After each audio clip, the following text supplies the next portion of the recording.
Bueno, hermanos, espero que me oigan bien. ¿Está funcionando esto? Sí, estupendo. Muy bien. Pues sí, el privilegio realmente es mío de poder estar con vosotros aquí. Como ha dicho el hermano, nos venimos aquí a pasar las calorcitas del verano después de el tiempo lluvioso y gris de Escocia, que también nos gusta, pero esto es vida. Y además encima tenemos aquí la mitad de nuestro corazón, ¿verdad?, en Sevilla, o quizá más, porque es también el sitio donde crecí yo y donde conocí al Señor y donde aprendí a adorarle con su pueblo también. ¿Quién escogió los himnos que hemos cantado hoy? ¿Dónde está? Creo que ha salido con los niños. Ha salido, sí. Bueno, yo os prometo que no le dije qué himno quería yo cantar, pero aún así, como ya veréis, había uno en particular que el Señor le ha puesto en su corazón, lo mismo que me ha puesto a mí el tema que vamos a tratar esta mañana. Me disculpan, me he hecho un traguito.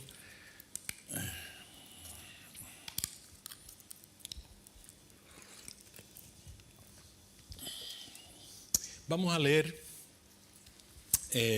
un pasaje que me imagino que muchos de ustedes se lo conocen de memoria, o casi,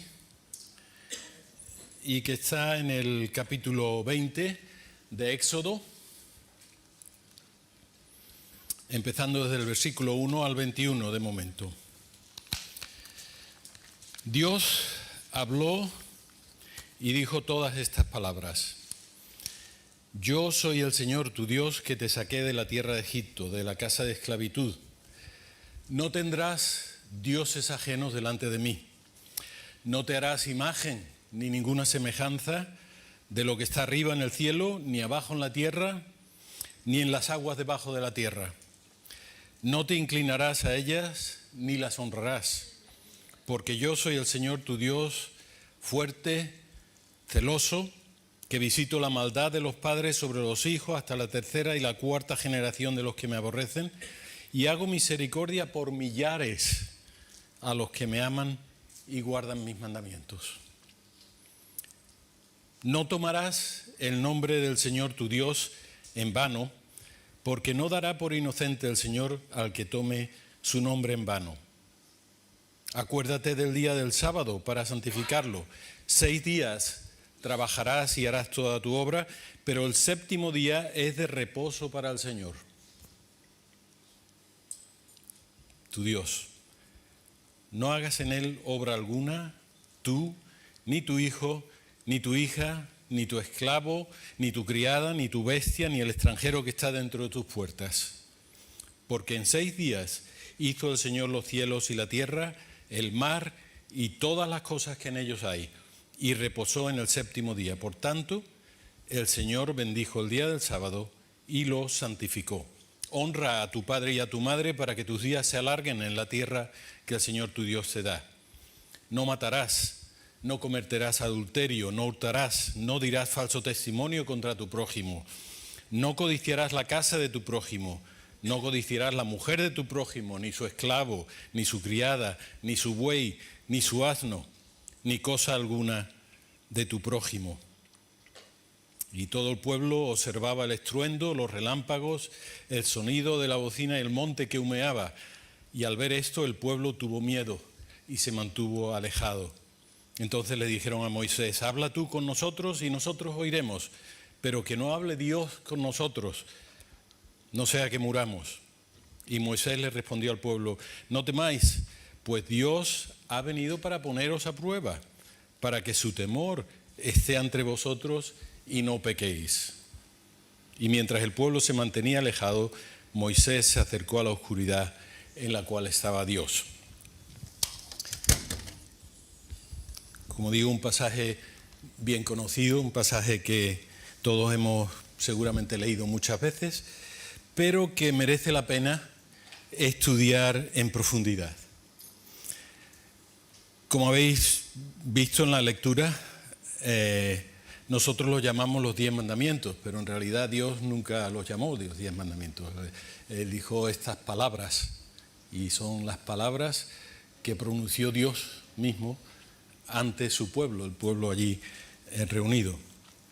No son simplemente una lista de cosas que hay que cumplir como si fuera la lista de compras que se va tachando según vamos encontrándolo, sino son una invitación a una forma de ser, una forma de vivir en la que realmente se encuentra salvación, vida y prosperidad. Y hablaremos de esto un poco más. Y estas son las primeras palabras, además, que Dios le habló a la comunidad del antiguo Israel. La primera vez que Dios se dirigió directamente a su pueblo. Son su fundamento como nación. Mucho más adelante, por supuesto, Jesús va a resumir estas palabras con sus propias palabras, ¿verdad? Se comprimen en ama a Dios y ama a tu prójimo. ¿Os acordáis en Mateo 22, del 37 al 39, las dos frases que Jesús condensa toda la ley? Lo cual vamos a encontrar reflejado en el mensaje general, por lo tanto, de estos 10 mandamientos.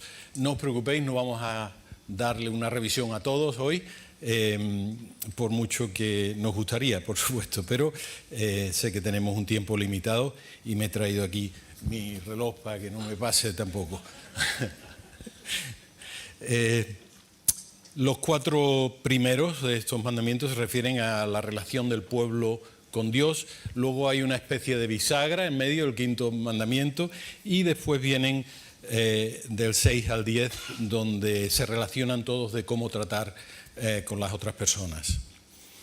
Hoy vamos a hablar del tercero de estos mandamientos, por eso me sonreía al escuchar el himno que cantamos sobre el nombre. No hay otro nombre, ¿verdad? Y hablaremos de esto un poco.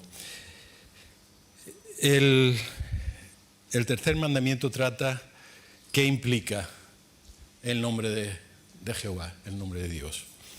El famoso dramaturgo inglés William Shakespeare, en el siglo XVI, en una obra muy conocida, Romeo y Julieta, plantea la pregunta: ¿qué hay en un nombre?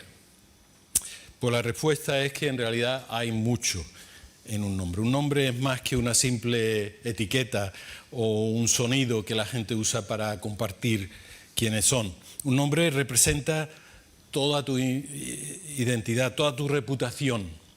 Es la historia de quién eres. Aquí tenemos un ejemplo, por supuesto, de la propia palabra de Dios en Proverbios 22:1. Más vale el buen nombre que las muchas riquezas, y la buena fama vale más que la plata y el oro. Y cuando se trata del Dios de la Biblia, del que hemos estado cantando, que es la fuente de toda vida y que de todo lo que es bueno, su nombre es indiscutiblemente el nombre más grande que existe. Sin embargo, en la historia de la Biblia, Dios decide compartir su nombre o asociar su nombre con un pueblo, el pueblo de Israel. ¿Qué significa todo esto? Bueno, de entrada nos encontramos, como siempre en el estudio de la palabra, en que el original en el que está escrito es el hebreo, y por supuesto el hebreo antiguo además. Entonces, una de las partes más difíciles de tener la Biblia con nosotros ha sido su traducción, y nosotros confiamos en que el Espíritu Santo ha guiado también a los traductores para que la tengamos en español. Pero la traducción y la interpretación están estrechamente ligadas. Yo he cogido 3 traducciones modernas al español de este versículo. Por ejemplo, la Reina Valera del 2020: no tomarás el nombre del Señor tu Dios en vano. La Nueva Versión Internacional: no uses el nombre del Señor tu Dios en vano. Dios habla hoy: no hagas mal uso del nombre del Señor tu Dios. Yo, por desgracia, no soy experto en el lenguaje hebreo, el hebreo antiguo de la Biblia, así que he tenido que ver qué es lo que dicen los comentarios y aquellos que son expertos para entender lo mejor posible cómo los oyentes originales, cómo aquel pueblo que estaba allí reunido bajo el Sinaí habrían interpretado, habrían escuchado, incluso cómo los descendientes de este pueblo, cómo el propio Jesucristo y sus apóstoles habrían interpretado lo que se les decía en estas 10 palabras de Dios. Vemos que todas las versiones, o la inmensa mayoría de las versiones que tenemos, vienen a expresar una idea bastante similar entre ellas, sobre el uso del nombre de Dios, el uso que se da, la forma en que se habla de Dios, ¿verdad? De ahí que pensemos que siempre, normalmente, este mandamiento significa que no se debe usar mal el nombre de Dios, que no se debe blasfemar, que no se debe utilizar, hablar de mala manera de Dios. Pero en hebreo, la palabra que se traduce en la mayoría de las traducciones como tomar es el verbo nasá. Nasá significa llevar. Hablaremos un poco más de eso. Sería, por lo tanto, la traducción más literal sería: no llevarás el nombre de Jehová tu Dios en vano, porque no dará por inocente Jehová al que lleve su nombre en vano. Pensándolo bien, desde luego, llevar el nombre es más importante que simplemente mencionarlo, porque se refiere también no solo a cómo hablas, sino a cómo te comportas. Robar, engañar, mentir, jurar falsamente en el nombre de Dios es una forma también de maltratar el nombre de Dios. Así que, en primer lugar, nos vamos a fijar en las 2 palabras claves de este mandamiento, que son el nombre y llevar. Tenemos 2 términos aquí en los que nos vamos a fijar. Y 2 páginas en blanco. Primero, el nombre. En primer lugar, la palabra hebrea que se utiliza aquí es Shem. No sé si la pronuncio bien, pero así es como fonéticamente. Y su significado principal es exactamente eso: nombre. El sonido que sale de tus labios cuando nos ponemos de acuerdo en que algo se refiere a una persona, a una cosa. Desde que yo nací, mis padres decidieron que mi nombre es Pablo, y cuando alguien dice Pablo, yo levanto la cabeza.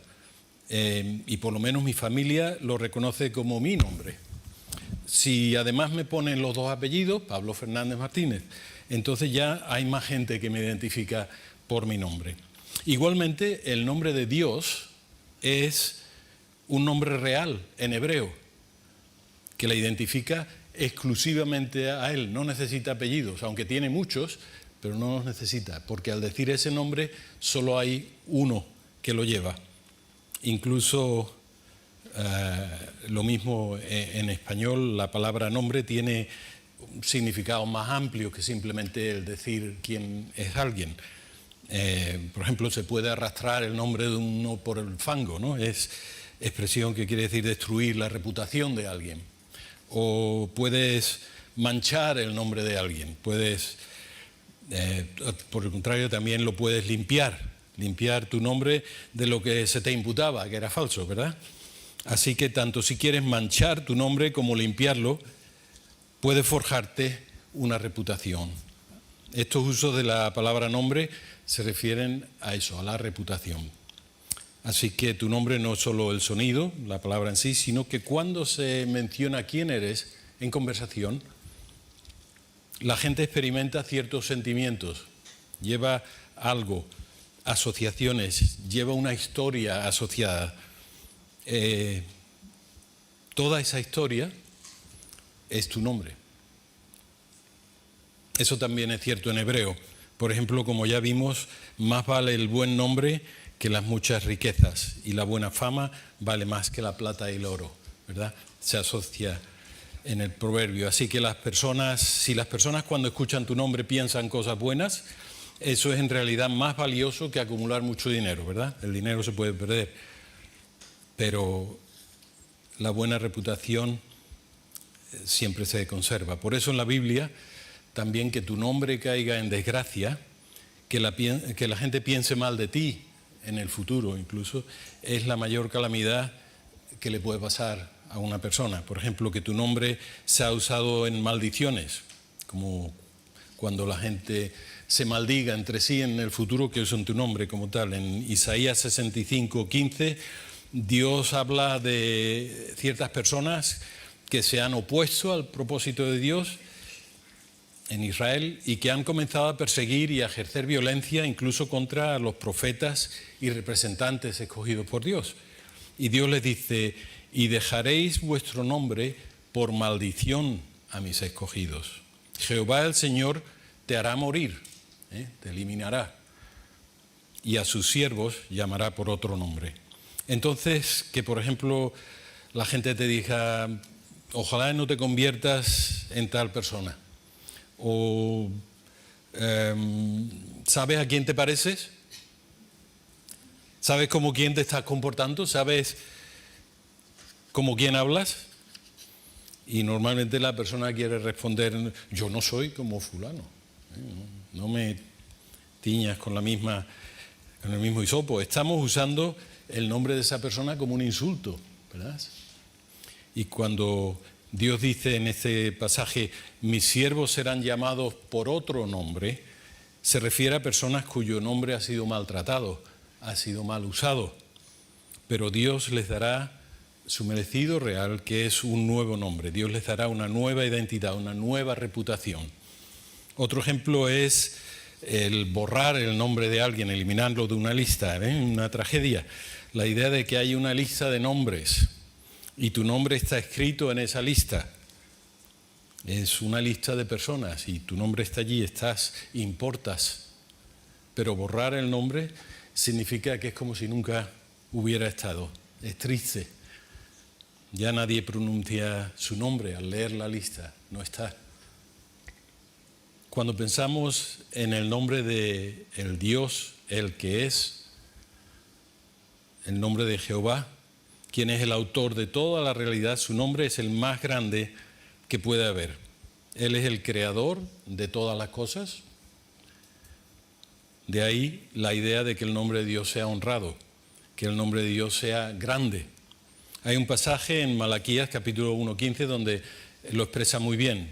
Dios mismo dice: porque desde donde el sol nace hasta donde se pone, es grande mi nombre entre las naciones. Y en todo lugar se ofrece a mi nombre incienso y ofrenda limpia. Grande es mi nombre entre las naciones. Así pues, el tener un buen nombre, un gran nombre, es ser digno de honra. Y si Dios es el nombre más grande, pues es la fuente de todo lo que existe. Dios es el nombre con más honra, reputación. Los autores bíblicos, sin embargo, dan un paso más. El nombre de Jehová tiene algo especial. Un hecho interesante es que hay muchos ejemplos en la Biblia hebrea donde es difícil distinguir lo que es el nombre de Dios y la persona, su presencia misma. Van tan unidos. En Éxodo 23, 20 y 21, cuando Dios dice que va a guiar a los israelitas a través del desierto hasta la tierra de Canaán, para dársela en herencia, Dios les dice: yo envío mi ángel delante de ti, para que te guarde en el camino y le introduzca en el lugar que yo he preparado. Y luego añade: compórtate delante de él y oye su voz, no le seas rebelde, porque él no perdonará vuestra rebelión, pues mi nombre está en él. Así que, como lo trates a él, me estás tratando a mí. Si me maltratas mientras te protejo y te guío para darte regalos, no te sorprendas si lo pierdes todo. El nombre se convierte en una forma de describir la totalidad de Dios. Dios está en él, pero en lugar de decir yo estoy en él, dice mi nombre está en él. Así que el nombre no es solo una forma de referirse a la reputación de Dios, sino también a su misma esencia, a quien es Dios. Y en ciertas maneras también se refiere a nosotros, ¿verdad? Nos trae esa connotación. Pablo es Pablo con todo lo que conlleva ser Pablo, ¿verdad? Por eso en Deuteronomio 12:5, cuando Dios habla del lugar donde Jehová vuestro Dios escoja entre todas vuestras tribus para poner allí su nombre y habitar en él, ese buscaréis y allá iréis. Es una expresión que se repite muchas veces, casi una veintena de veces en Deuteronomio solamente. Y al llamarlo el lugar donde morará su nombre, claramente se está refiriendo a su presencia con el pueblo de Israel, en ese sitio. Su nombre tomará residencia en un lugar, en un espacio, en un edificio. Entonces la gente mira a ese edificio y sabe que ese es el lugar de Jehová. Ese es el lugar donde reside su nombre. Jehová puede asociar su nombre entonces a cosas también que a personas, ¿verdad? Jehová, la forma en que las personas se relacionan con estas cosas determina también su relación con Dios. En el Antiguo Testamento lo vemos. De manera real podemos encontrar algo de ese Dios en el ángel que guía al pueblo o en el edificio del templo o del tabernáculo. La cuestión es que este matiz metafórico que nombra la parte por el todo es importante para entender esta frase de que nos da el mandamiento de llevar el nombre de Dios. Dejemos de momento el nombre y pasemos a la palabra llevar. Hemos visto que esta palabra es una palabra en particular, un verbo hebreo, se llama nasah, hemos dicho, y se traduce casi siempre como tomar el nombre o utilizar el nombre, como hemos visto también en las traducciones a las que nos hemos referido. Sin embargo, su significado más correcto es llevar. Es un verbo que se usa en la Biblia hebrea cientos de veces y siempre expresa la idea de coger algo, de levantar algo, de llevarse algo. Te inclinas y con tus propias fuerzas recoges algo y una vez que está en tus manos lo llevas, ya lo cargas, ¿no? Se puede levantar una caja o puedes levantar a un niño, puedes cargar con un tronco, puedes cargar con una oveja. Todo es el verbo nasah, el verbo llevar. Así como en español también podemos llevar las cosas en sentido metafórico, ¿verdad? Decimos que hoy llevo una carga muy pesada. Bueno, eso puede referirse a que la mochila te pesa mucho porque vas de camping. O puede ser que haya ocurrido algo triste, algo terrible, le ha pasado a un amigo o a un familiar y llevas esa carga emocional. La llevas. Lo mismo en hebreo también se pueden llevar las cosas metafóricamente. Si agregamos este verbo llevar al sustantivo nombre, ¿cuántas veces creéis que aparece en la Biblia hebrea las dos palabras juntas?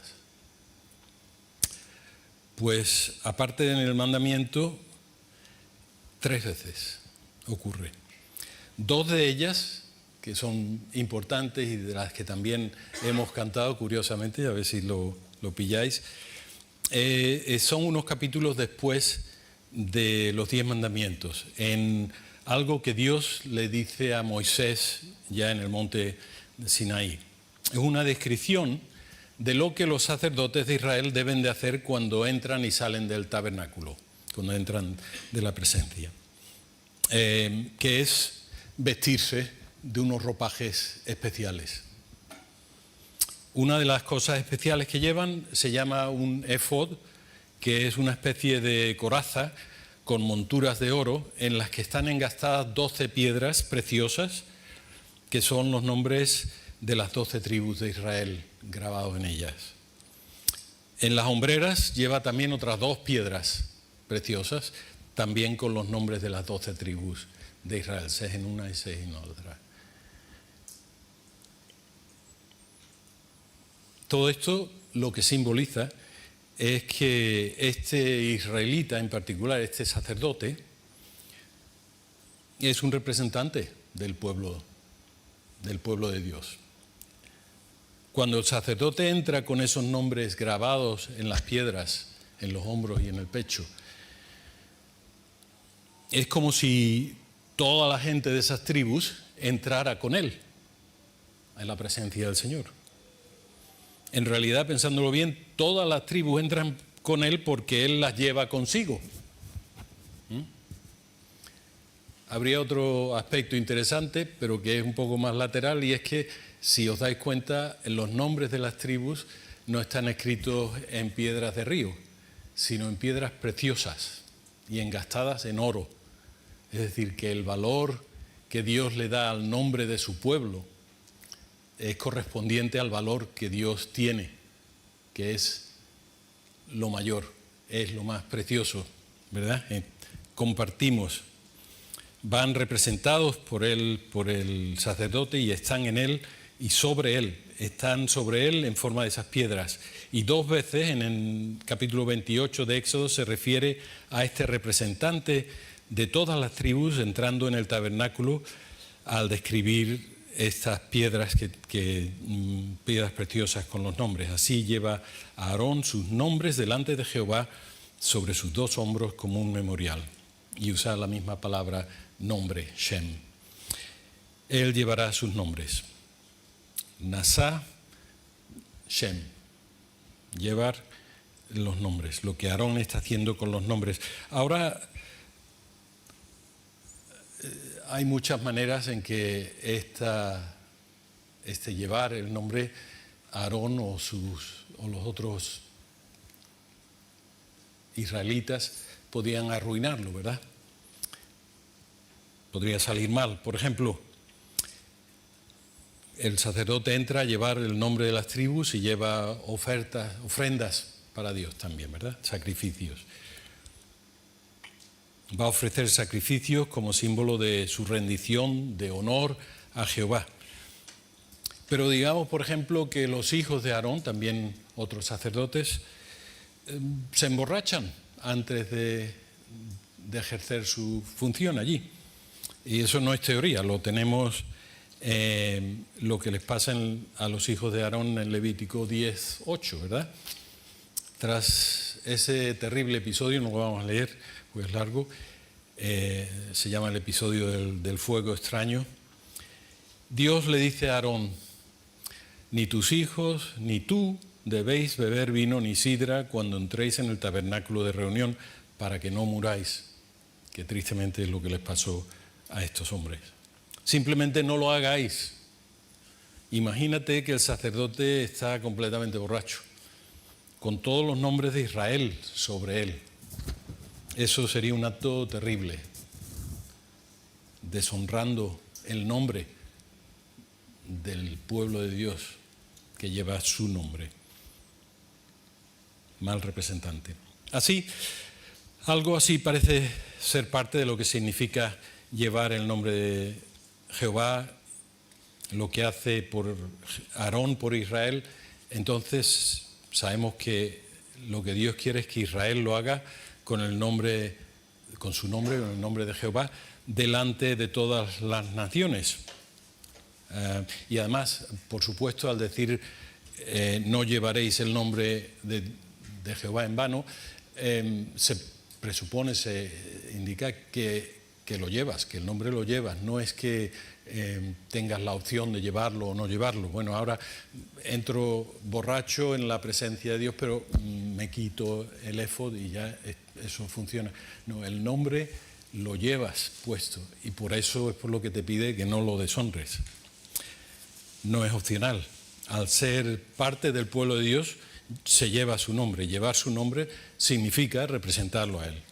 Llevar el nombre es bastante más importante, como hemos dicho antes, que simplemente pronunciarlo, porque implica todo tu comportamiento. Hay otro lugar donde también usa la frase llevar el nombre y es en el libro de los Salmos. En el Salmo 16, versículo 4, dice David: se multiplicarán los dolores de aquellos que sirven diligentes a otro Dios. No ofreceré yo sus libaciones de sangre, ni en mis labios tomaré sus nombres.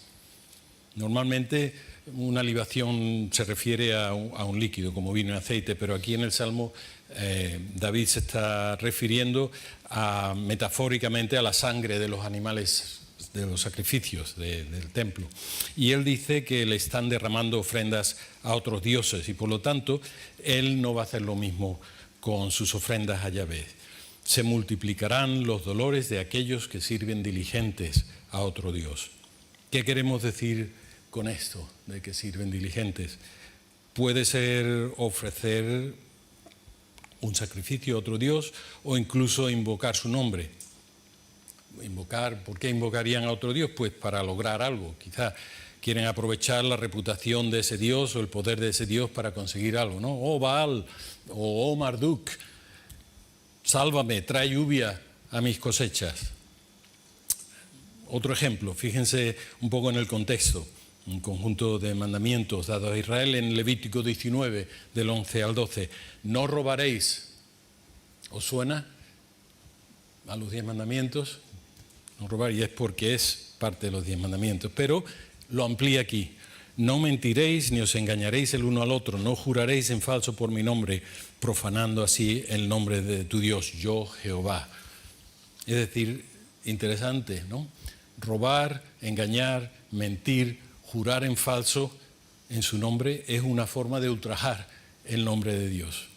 Entonces, ¿por qué jurarías en falso en el nombre de Jehová? Estás manipulando a otras personas, ¿verdad? Para que hagan lo que tú quieres. Y estás usando el nombre de Dios como una especie de palanca para conseguir aquello que te interesa. Entonces, al decir, juro por Jehová que te pagaré si me prestas esos 100 siclos. Sin embargo, en tus adentros tú sabes que ni tienes 100 siclos, ni tienes manera de conseguirlos para poderlos devolver. Estás utilizando el nombre de Dios. Así que la reputación, el poder de Jehová no es una manera de manipular a otras personas para obtener lo que quieres. Eso es engañar y mentir. Eso es profanar el nombre. Por lo tanto, ¿qué significa llevar el nombre del Señor tu Dios en vano? Si nos vamos a un versículo antes de que empiece los 10 mandamientos, en el capítulo 19 de Éxodo, justo antes de dar sus 10 palabras, Dios les dice: ahora pues, si dais oído a mi voz y guardáis mi pacto, vosotros seréis mi especial tesoro sobre todos los pueblos. Mi especial tesoro. Ese es el propósito que Dios tiene en darle las 10 palabras a su pueblo, que sean su posesión, su tesoro sobre todos los pueblos. Ustedes sois mi pueblo, sois mis elegidos entre todos los seres humanos. Toda la tierra me pertenece, pero ustedes serán para mí un reino de sacerdotes y una nación santa. La figura de los sacerdotes es importante porque esta mañana varios hermanos, también sin yo decírselo, han tomado estos pasajes de Primera de Pedro, donde se habla del sacerdocio de los creyentes, ¿verdad? Del pueblo de sacerdotes, de reyes y sacerdotes. Entonces, la figura de los sacerdotes es importante porque establece esa analogía entre lo que Aarón representa para el pueblo, pero al mismo tiempo todo el pueblo lo representa para Jehová, delante del mundo entero. ¿Cómo se van a encontrar a otras personas con Jehová? Pues a través de cómo el pueblo presenta a Jehová, lleva a Jehová, ¿verdad? No lo deja de su parte. Según cómo lleve mi nombre, cómo represente. En ese mismo sentido, Jehová también asocia su nombre a aquel ángel que les acompañaba. La forma en que tratas al ángel es la forma en que me tratas a mí. Y eso también vemos en otros pasajes que Dios se lo aplica al pueblo de Dios. Él se duele cuando su pueblo es maltratado. ¿Por qué? Porque lleva su nombre. Lleva su nombre. Es precisamente, ¿sabéis? El profeta Ezequiel es un profeta quizá un poco triste porque se centra mucho en ese momento crucial en el que el pueblo de Israel ha desechado toda su herencia como pueblo de Dios, ha mal usado el nombre de Dios, lo ha llevado indignamente, y Ezequiel está recordándoles todos estos episodios en que ellos han llevado inapropiadamente el nombre de Dios. Viven en su tierra, en la tierra que Dios les ha dado, pero la contaminan con sus caminos y con sus obras. Comienza a mencionar idolatría, sacrifican niños a otros dioses, descuidan a los pobres, escenas terribles. Así que por toda la sangre que derramaron sobre la tierra, dice Dios, yo derramé mi ira sobre ellos. ¿Y qué significa eso? Los esparcí por las naciones y fueron dispersados por los países. Conforme a su conducta y conforme a sus obras, los juzgué. Y cuando llegaron a las naciones a donde fueron, profanaron mi santo nombre también. ¿Cómo lo hicieron? Bueno, imaginaros que sois las naciones, sobre todo las naciones conquistadoras. Y dicen, un momento, estos son el pueblo de Jehová y les hemos sacado de la tierra que Él les dio. Qué mala representación del Dios. Este es el pueblo de Jehová.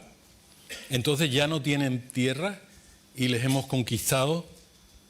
¿Qué clase de Dios es Jehová? La respuesta de Dios, por supuesto, en la siguiente línea es: pero he sentido dolor al ver mi santo nombre profanado por la casa de Israel entre las naciones a donde fueron. Y luego continúa hablando sobre qué es lo que va a hacer para restaurar la santidad de su nombre. Es un buen ejemplo en cómo Israel malinterpretó el nombre de Dios, que era lo que Jehová les había mandado que no hicieran, y no es que le estuvieran insultando de palabra, es que se estaban maltratando unos a otros, comportándose mal entre sí. Maltrataban a sus hijos, maltrataban a los pobres. Son las tres grandes categorías en la lista de cosas horribles que realmente frustran y entristecen a Ezequiel, ¿verdad? Al repasar la historia de Israel: la idolatría, la injusticia y el sacrificio de los hijos. Levítico 19, como decíamos, dice: no robaréis, no mentiréis ni os engañaréis el uno al otro, no juraréis en falso por mi nombre, profanando así el nombre de Dios. Entonces también nos vuelve a hablar de que la forma en que nosotros hablamos, la mentira, el engaño, jurar en falso, también es malinterpretar el nombre de Dios, mal representar. Lo importante es que Dios les hace ver que su nombre para ellos lo es todo. El tratar mal su nombre. Por lo tanto, vamos a llegar a la tercera palabra dentro de ese mandamiento. La palabra es en vano. En vano en hebreo la palabra es shav. ¿Se puede llevar el nombre de Jehová en vano? Es muy difícil capturar en español el significado exacto de la palabra hebrea shav, porque se refiere a distintas cosas de distinta manera. Por ejemplo, cuando se refiere a palabras vanas, shav, a menudo se refiere a la mentira o al engaño. Alguien puede hablar shav, como en el Salmo 41, con lo que quiere decir que alguien está tratando de mentirme y de aprovecharse de mí, hablando shav. Pero también puede referirse a algo que no cumple su propósito. Algo, en el Salmo 108, versículo 12, dice: danos socorro contra el adversario, porque vana, shav, es la ayuda del hombre.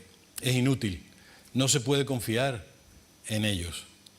Es un camino engañoso. Para un verdadero rescate de mis enemigos, no puedo depender de los humanos, no tiene certeza, es engañoso. Esta palabra funciona en ambos sentidos, ¿verdad? Se puede engañar diciendo una mentira o se puede ser engañado por asociar un valor o una reputación en algo que no lo tiene, ¿verdad? La palabra vana, shav, puede referirse a algo que no cumple su propósito. ¿Por qué existe el pueblo de Jehová como pueblo de Jehová? Bueno, ellos fueron llamados a ser imagen y representantes de Dios ante las naciones y luego a representar también las naciones ante Dios. ¿Os acordáis de la promesa de Abraham que por ti serán bendecidas todas las naciones, verdad? Puedes pensar, si esta persona me va a rescatar, me va a solucionar mis problemas, pero eso es un engaño porque no pueden. O también, como dice la misma palabra, si Jehová no edifica la casa, quienes la edifican lo hacen en vano. Y la palabra que usa ahí otra vez es shav, en vano, sin propósito o con un propósito equivocado, un propósito incumplido, sin éxito. No será lo que se supone que ser. Una casa debe de perdurar para protegerte, para eso sirve. Pero si la construyes de forma chapucera, inestable, no puede ser lo que se supone que debe ser. Así que no lleves el nombre del Señor tu Dios en vano. Shav. Dios te ha dado su nombre con un propósito, para que lo representes. Y si te conviertes en un representante indigno de Dios, entonces te has convertido en algo vano, sin propósito. De hecho, creo que ese es el sentido más importante de la palabra en vano. Algo vacío, que carece de valor, de efecto, inútil. Jehová llamó a Israel para que lo representara ante las naciones con su propósito. Y si el efecto que Dios pretendía se vuelve inútil debido a su corrupción moral, a su idolatría, entonces han llegado el nombre a un propósito fútil, a un propósito vano. No estás haciendo aquello para lo que fuiste creado, para lo que se te dio el nombre. Entonces, ¿para qué existe Israel realmente? Si falla en su comportamiento, si tergiversa a Dios, entonces no representa bien al pueblo de Dios. No lleves el nombre del Señor tu Dios en vano. Creo que todas estas palabras nos ayudan a llevar el significado real. No lo hagas de manera fútil, no lo hagas de manera inútil o ineficaz. Son formas negativas de decir, hazlo de una manera que cumpla su propósito.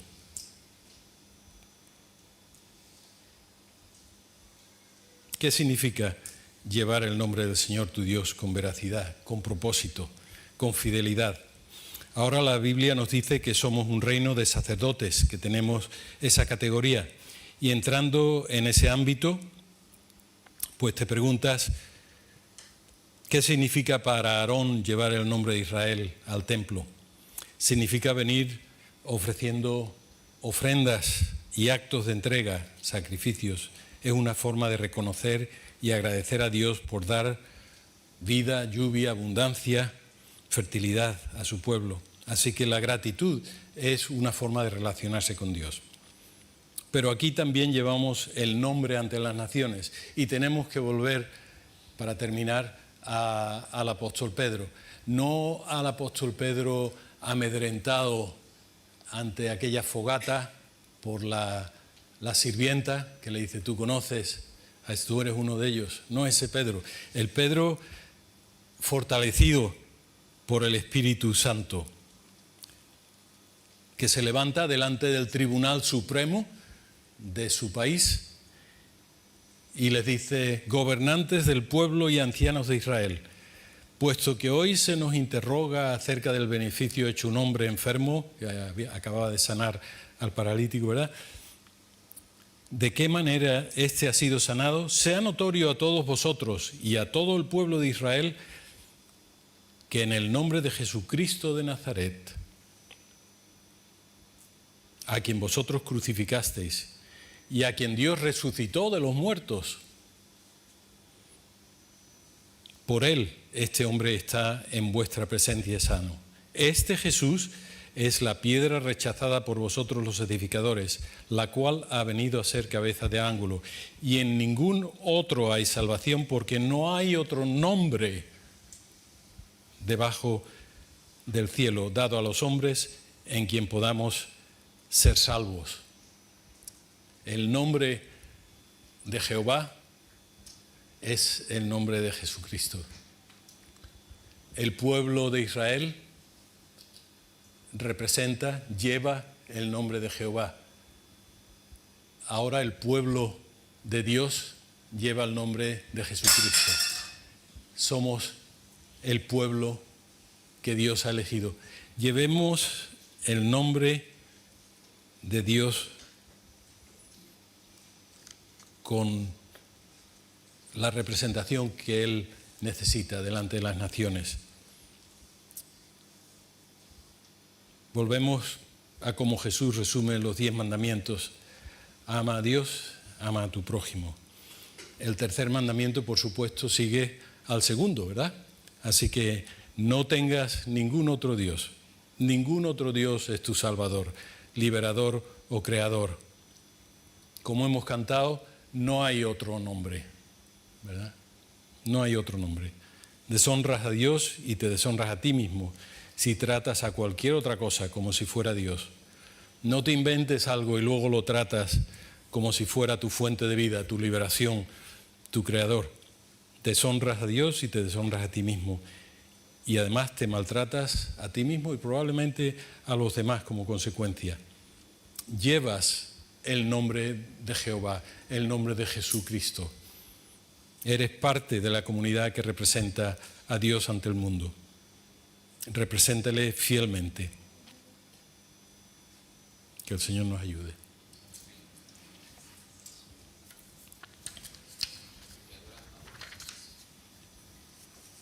Un momento de oración.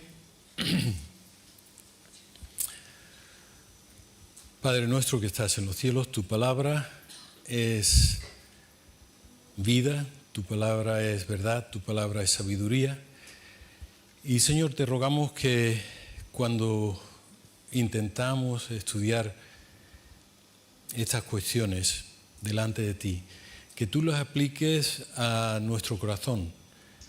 Padre, la riqueza de tu palabra es tal que no vamos a acabar de sondearla aquí. Pero te pedimos, Señor, que si algunos de estos pensamientos nos son útiles para poder servirte mejor, para poder anunciar tu evangelio, para poder anunciar las virtudes de aquel que nos llevó de las tinieblas a la luz. Que no salgamos de aquí como entramos, sino que también llevemos dentro de nosotros por lo menos alguna parte de la palabra que tú nos has hablado. Gracias, Señor, por este tercer mandamiento. Gracias por lo que tú nos enseñas a través de él. Te pedimos, Señor, que seamos nosotros esa luz, esa representación de la maravillosa verdad del Evangelio, de la esperanza, del gozo, de lo que es llevar tu nombre en nosotros. Ayúdanos, Señor, porque sabemos que sin ti, sin la ayuda de tu Espíritu, jamás podríamos hacer esto. Gracias, Señor, porque como el apóstol Pedro, nosotros podemos estar hoy aquí y anunciar con gozo que el Señor ha resucitado. Gracias por darnos ese hecho, quizá el hecho mejor demostrado de toda la historia antigua, de que Jesucristo vive, que vive en nosotros y que su nombre vive en nosotros cada día. Y en su nombre te lo pedimos todo. Amén.